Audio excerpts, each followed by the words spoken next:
It is 8 years virtually to the day since my dad died as a result of a fall sustained at Woyfagan, and each time you think the centre is getting better. I keep on getting reassurances from the coroner, from Medical Health Complaints Tribunal, and also various politicians that I write to, and I feel like I get a pat on the head and told, it's so much better now, don't worry. And I really don't want to worry. I want to believe them. I desperately want to believe them because I don't want anybody else to go through this. Dad was at one aged care facility, and I am not walking away from the fact that he was difficult.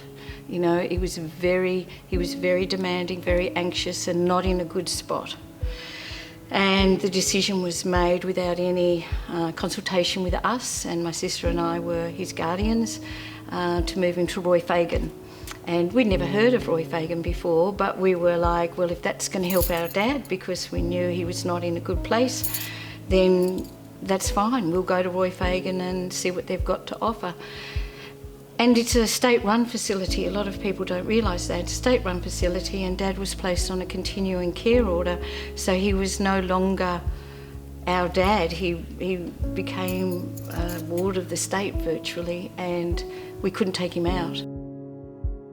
We'd negotiated the medical system with my dad for a long, long time, but this was beyond anything we'd ever experienced.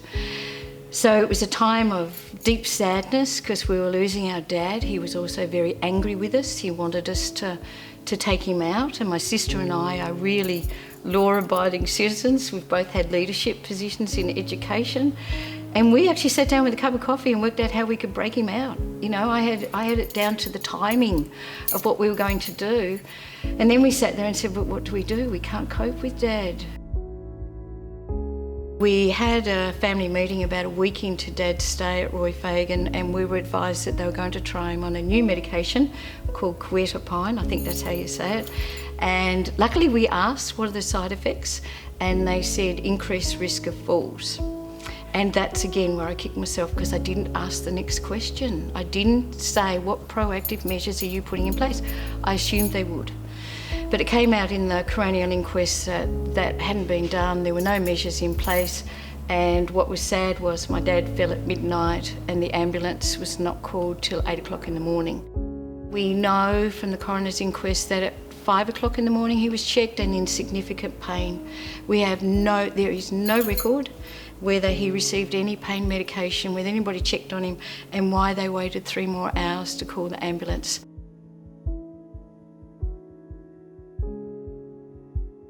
So what should have been in place after that coronial inquest was that they had to tighten up the falls management process, and they had to look at their personal care plans, and they had to be up to date. After the Medical Health Complaints Tribunal, there was supposed to be a review of communication with families. There was supposed to be more ancillary staff around to support patients.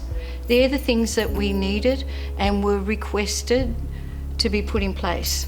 And the sad thing is, when I read this latest report, the latest review, the very same things that we were really worried about are highlighted again. So in a way, I'm like, okay, we know now it's been consolidated, but why did somebody else have to go through that? It should have been done after that.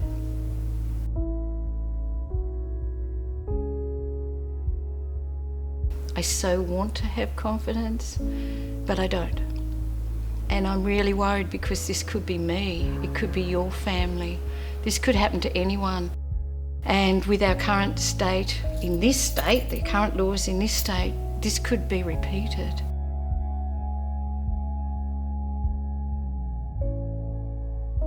I want that review, the report and the recommendations completely honoured and put in place, but I want them to publish a timeline so the public can see the timeline with accountability measures built in.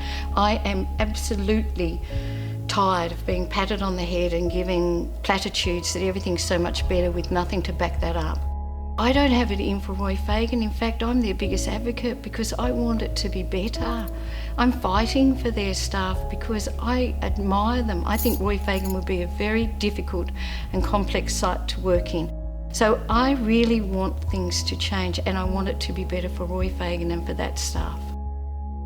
I'd like to read directly from the review report, and I'm on page 52. The daughter of Mr. A told the review she just wanted to make sure this was looked at properly and that it never happened again. Mr. A's wife remains upset that she could not prevent this from happening to her husband. What I'd like to read here is something that we wrote nearly 8 years ago to the day. We know, and accept that we cannot do anything now for Dad, but we are very strongly committed to helping this inquiry in any way we can so that another patient and family can avoid some of the pain and trauma that we have experienced. Please do not hesitate to contact us if we can help in any way. It makes me sad that 8 years later, it's the same thing. Let's make 2021 the year we draw the line in the sand and we don't have another family echoing these sentiments.